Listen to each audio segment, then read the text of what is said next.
नमस्कार दोस्तों, मेरा नाम देवराज वाशने है। आप सभी का स्वागत है the daily price action show with chart mojo में। आज के दिन हमने एक नेगेटिव ओपनिंग देखी, साथ ही हमारे जो गैप लेवल थे जिसके बारे में हम कल चर्चा कर रहे थे वहाँ तक हमें आते हुए दिखाई दिए। 15-20 पॉइंट से पहले रिवर्सल हुआ, बैंक निफ्टी के अंदर गैप फिल हो गया। ओके, तो दोस्तों अब ये गैप फिल हो गया है और कल के सेशन में अब जो न्यूज़ फ्लो आने वाले हैं, न्यूज़ का अब काफ़ी इम्पोर्टेंस होगा। ओके, आज के आज I think so 10:30-11 rate announcement होंगे और उसके बाद मार्केट पे इम्पैक्ट पड़ेगा। और ये अगर आप न्यूज़ देख रहे होंगे या मीडिया अगर आप चैनल वॉच कर रहे होंगे तो काफ़ी जगह स्पेकुलेशन काफ़ी चल रही है 0.75 के रेट हाइक की, बट थोड़े लोगों का ये भी मानना है 1% तक का रेट हाइक के भी अनुमान हो सकते हैं, उसको डाउन ने फैक्टर इन किया है। तो दोस्तों अब एज सच हम इन लाइन पे नहीं जाएंगे। हमें जो प्राइस एक्शन अभी डेटा दिख रहा है, आज का गैप फिल होने के बाद ऑलमोस्ट ये एक कंसोलिडेशन में ही है निफ्टी। इसका मतलब निफ्टी के अंदर कोई भी बड़ी मूवमेंट के लिए हमें जो बिगर लेवल है उनका वेट करना होगा। और आई थिंक सो आज का जो अनाउंसमेंट है उसके बाद हमें कुछ डायरेक्शन मिलेगा बिगर मूवमेंट का, और उस डायरेक्शन में फिर हम उसके अंदर प्ले बनाएंगे। एज सच आज मैंने दो सेक्टर निकाले हैं, मैंने स्टॉक स्पेसिफिक कुछ नहीं निकाला है आज, because no one knows how the global market will react and how Asian market will react. Okay, on the news basis तो दो सेक्टर जो अच्छे लग रहे हैं उसके बारे में डिस्कस करेंगे। एक ब्रेकआउट और एक पुल बैक की अपॉर्चुनिटी बन सकती है एक दूसरे सेक्टर के अंदर। तो दोस्तों सबसे पहले निफ्टी के बारे में बात करते हैं। अब अगर कल के दिन हमें बड़ी गैप मिलती है 18,000 के लेवल तक, कोई भी गैप मिलती है तो हम वेट करेंगे। ओके, 18,000 के ऊपर अगर मार्केट खुलता है अगर अच्छी न्यूज़ के कारण, तो हम एक बार के लिए उसके अंदर लॉन्ग ऐड कर सकते हैं। और लॉन्ग ऐड करने के बाद अगर हमें दिखाई देता है कि निफ्टी 18,100 के इर्द गिर्द है तो थोड़ा वेट करेंगे। ओके, बट 18,100 के ऊपर भी गैप अप खुलता है then we must wait for some time. Okay, थोड़ा उसको कूल ऑफ होने देंगे, उसके बाद हम अगेन उसके अंदर बना सकते हैं पोजीशन। अगर 18,000 के नीचे ओपन होता है तो वेट करेंगे, we will let it cross 18,000। Okay, और अगर नीचे के साइड अब कोई बड़ा मूवमेंट देखेंगे तो 17,400 का लेवल ब्रीच होने के बाद देखेंगे 17,320 पे एक गैप है, वहां तक तुरंत एक बार जाना चाहिए और उसके बाद 17,200 तक। ओके, तो ब्रॉडर लेवल ही है। कल हम एज सच डे हाई और डे लो तो आई थिंक सो ब्रीच हो जाना चाहिए गैप अप या गैप डाउन ओपनिंग से, तो हमें इन लेवल के आसपास ही मिलना चाहिए कल निफ्टी। ओके, अब दोस्तों अगर हमें 17 कोई भी बैड न्यूज़ के कारण अगर 17,400 के भी नीचे, लेट से 17,200 के आसपास की ओपनिंग मिल गई, तो एक बार के लिए वहाँ पे इनिशियल जैसे ही मार्केट ओपन होगा तो वहाँ पे एक बार के लिए पुल बैक का अटेम्प्ट ज़रूर होगा मार्केट के अंदर।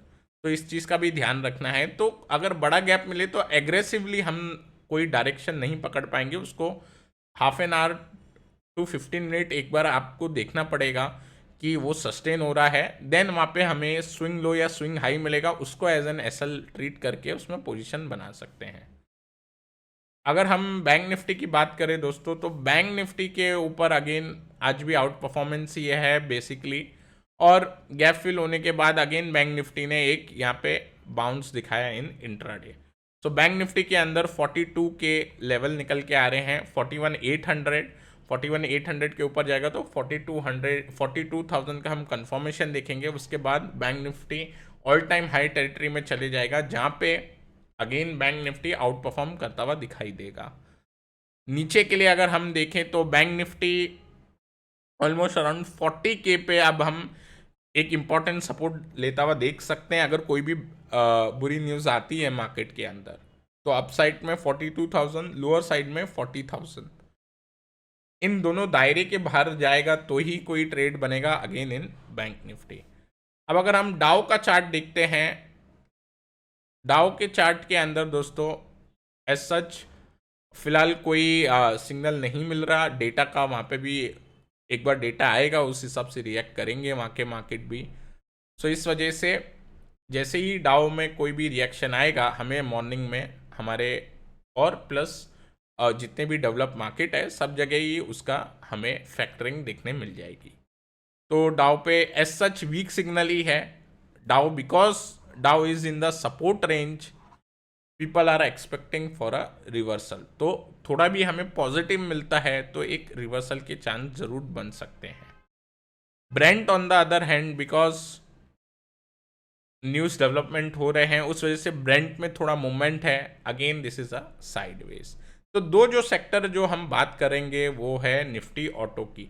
निफ्टी ऑटो के अंदर एक असेंडिंग ट्रायंगल फॉर्मेशन चल रहा है।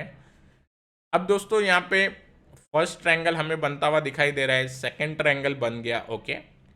थर्ड ऑन द वे, काफ़ी केसेस में हमें थर्ड से ही ब्रेकआउट देखने मिलता है, और else sometime it will again come down here and on the next time it will give breakout, ठीक है। एक बार के लिए सपोर्ट लाइन पे फिर से टच करने को देखेगा, और एक बार अगर यहाँ टच होता है अगेन नेक्स्ट, फिर जब उसका पुल बैक में मूव आएगा फिर वहाँ पे एक ब्रेकआउट मिल सकता है। दोस्तों हमें ऑटो सेक्टर पे ध्यान रखना है। अगर कोई भी अच्छी न्यूज़ आती है कल मार्केट में तो ऑटो सेक्टर के अंदर हमें ब्रेकआउट एक बार के लिए देखने मिल सकता है, जिसके अंदर मारुति, एस्कॉर्ट्स और टीवीएस मोटर, ये सारे ही स्टॉक आउट परफॉर्म कर रहे हैं इन देयर रिस्पेक्टिव सेगमेंट।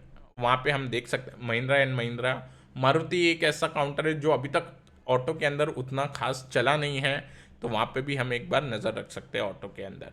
अब दोस्तों कल मार्केट में नेगेटिव न्यूज़ के कारण कोई बड़ा गैप मिलता है तो ऑटो, निफ्टी ऑटो के अंदर अगर 12,800 पे मिलता है तो वहाँ पे आप पैटर्न का फॉर्म होने का वेट कर सकते हो। नीचे कोई वेज पैटर्न मिलेगा आपको, डबल बॉटम इंट्राडे में बनता हुआ दिखाई देगा, या रेक्टेंगल कंसोलिडेशन से रिवर्सल होगा। तो ये 12,800 के जो निफ्टी ऑटो का लेवल है यहाँ पे आप एक बार वॉच रखेंगे इंट्राडे में, अगर कोई निफ्टी के अंदर बड़ा गैप डाउन मिलता है तो।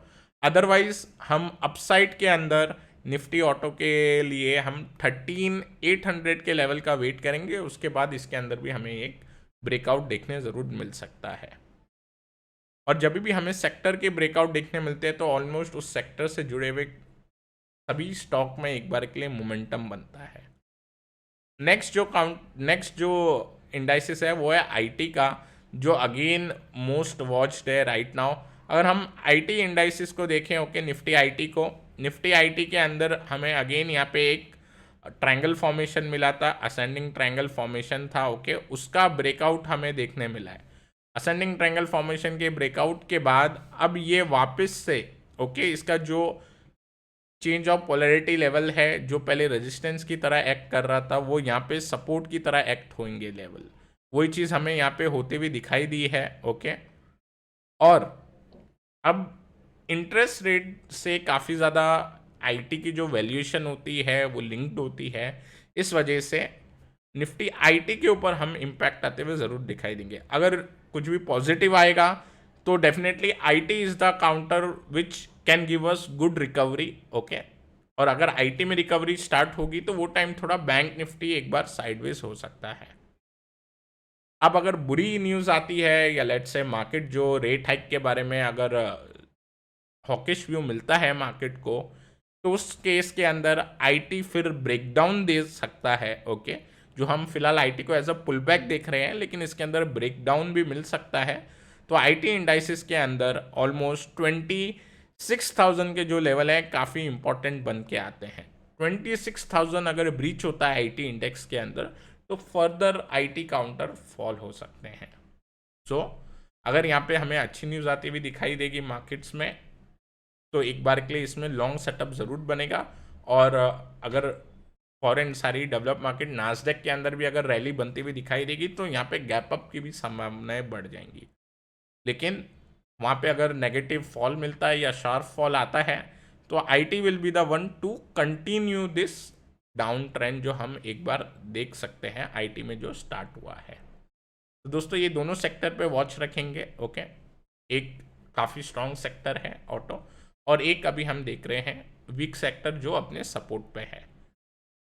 दोस्तों मैं आशा करता हूँ आपको आज का ये एपिसोड पसंद आया होगा। अगर पसंद आया है तो ज़रूर लाइक करें, शेयर करें अपने दोस्तों के साथ।